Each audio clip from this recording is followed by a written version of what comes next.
Cuando el rey Fernando VII muere en 1833, España se precipita a una de las épocas más convulsas y determinantes de su historia, un periodo que va a forjar el nacimiento de su Estado liberal, sí, pero lo va a hacer en medio del fuego de una guerra civil y del caos de una lucha política sin cuartel. Hoy vamos a desgranar qué pasó exactamente durante las regencias de Isabel II.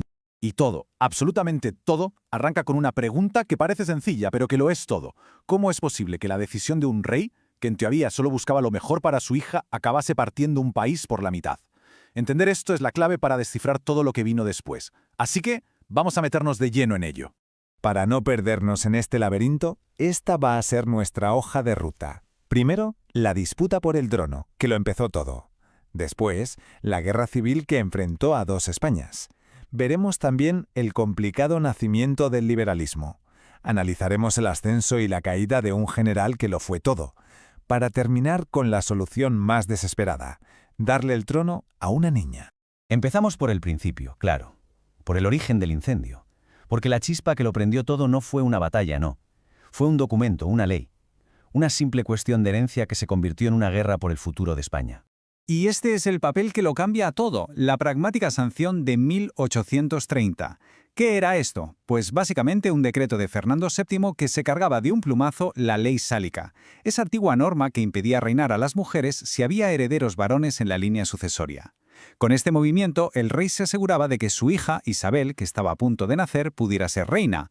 El problema, que con esto dejaba fuera de juego a su propio hermano Carlos. Pero ojo, esto iba mucho más allá de una pelea familiar por la herencia. Al instante se formaron dos bandos que eran como el agua y el aceite. Por un lado, los carlistas, que apoyaban a Carlos María Isidro. ¿Qué defendían? Pues el absolutismo más puro, la tradición, los fueros, la ley sálica, vaya, el antiguo régimen. Y por otro, los isabelinos, que se agruparon en torno a la pequeña Isabel. Su madre, la regente María Cristina, sabía que para tener alguna oportunidad necesitaba apoyos y los encontró en los liberales. Así que aquí está la clave de todo. Esto no era una guerra por un rey u otro, era una guerra entre dos modelos de país, absolutismo contra liberalismo. Era inevitable. Con esta tensión, las palabras acabaron convirtiéndose en balas. El conflicto por la sucesión estalló en una guerra civil brutal, la primera guerra carlista. 7 años de contienda que literalmente partieron España en dos. La guerra tuvo 3 fases muy marcadas. Al principio, del 33 al 35, los carlistas llevaban la voz cantante. Su general, Zumalacárrega, era un genio de la táctica guerrillera y controlaba las zonas rurales del País Vasco y Navarra. Pero todo cambió con su muerte en el asedio de Bilbao en 1835. Fue un golpe durísimo. A partir de ahí, en la segunda fase, los carlistas intentaron expandirse por el resto de España, pero fracasaron. Y ya en la tercera etapa, del 37 al 40, el bando isabelino, con el general Espartero al frente, pasó a la ofensiva y, aprovechando las divisiones internas de los carlistas, consiguió la victoria sellada en el famoso Abrazo de Vergara. Pero la victoria salió carísima. Se calcula que la guerra dejó unas 200.000 víctimas. 200.000, entre soldados y civiles. Pensemos en esa cifra para la época. Es una auténtica barbaridad. Nos da una idea de la crueldad de una guerra que enfrentó a vecinos, a familias enteras. ¿Y qué pasó después? Pues las consecuencias lo cambiaron todo. Primero, y más importante, la derrota carlista significó la victoria del liberalismo. El absolutismo había perdido su gran batalla. Segundo, los generales liberales que ganaron la guerra, como Espartero, se convirtieron en auténticos héroes, en ídolos de masas. Y esto abrió la puerta a que los militares intervinieran en política. Un fenómeno, el de los espadones, que marcará todo el siglo. Y tercero, claro, el país quedó en la ruina, totalmente destrozado económicamente. Y esto nos lleva a una de las cosas más fascinantes de este periodo. Mientras en el norte se estaban matando, en el bando isabelino intentaban, a la vez, construir un Estado liberal partiendo de cero. Fue un auténtico experimento político en mitad de la guerra, con la regente María Cristina a la cabeza. El primer intento, eso sí, fue de una timidez pasmosa. El Estatuto Real de 1834. Ojo, que no era una constitución, era una carta otorgada, que significa que era la corona la que, generosamente, otorgaba algunos derechos. Creaba unas cortes, sí, pero no reconocía ni la soberanía nacional ni los derechos fundamentales. Para los liberales más progresistas esto era poco menos que una broma. Y es que el bando liberal no era para nada un bloque unido, estaba roto en dos grandes familias políticas que se odiaban casi tanto como a los carlistas. Por un lado, los moderados. Querían soberanía compartida entre rey y cortes, que votasen solo los muy ricos y derechos muy limitados. Por otro, los progresistas. Para ellos, la soberanía estaba en las Cortes y punto. Querían que votase más gente y defendían a muerte los derechos y libertades. Esta pelea entre moderados y progresistas va a definir toda la política española del siglo XIX.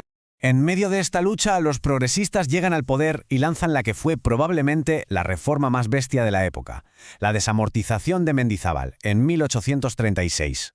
¿Qué hicieron? El Estado confiscó las tierras y propiedades de la Iglesia, que además apoyaba a los carlistas, y las sacó a subasta pública. Era una jugada a tres bandas: conseguir dinero para ganar la guerra, quitarle poder a la Iglesia y, muy importante, crear una nueva clase de burgueses terratenientes que le debieran su fortuna al liberalismo. Claro, estas reformas asustaron a los de siempre, a los privilegiados, y la regente acabó echando a Mendizábal. La respuesta de los progresistas: el pronunciamiento. Una especie de golpe de Estado light, muy típico de la época en el que unos militares se pronunciaban para forzar un cambio de gobierno. Y bueno, funcionó.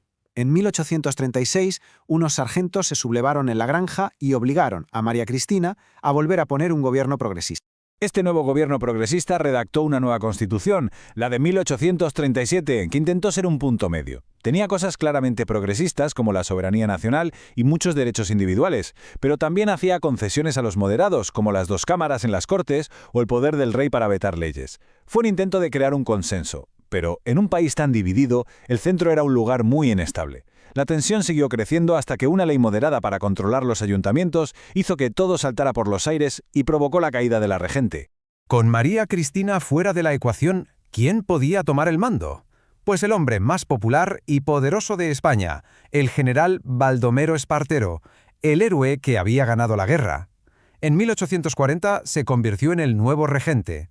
Su mandato, sin embargo, sería de todo menos tranquilo. La caída de Espartero fue rapidísima. A pesar de ser, en teoría, progresista, gobernó con mano de hierro, de forma muy personalista. El punto de no retorno fue su política económica, que abría las fronteras a los productos ingleses y amenazaba con arruinar a la industria textil de Cataluña. En 1842, Barcelona se levantó en armas. La respuesta de Espartero fue brutal. Ordenó bombardear la ciudad desde el castillo de Montjuïc. Bombardear tu propia ciudad. Ese acto de una crueldad tremenda fue su suicidio político. Consiguió lo imposible, que todos se unieran contra él, moderados y hasta sus propios compañeros progresistas. Un año después, otro pronunciamiento, esta vez liderado por Narváez, lo mandó al exilio. Y así llegamos al final de esta etapa. Había fracasado la regencia de la reina madre, y había fracasado la regencia del general héroe. La clase política española estaba en un callejón sin salida. Había que buscar una solución. Daba igual lo loca o desesperada que pareciera.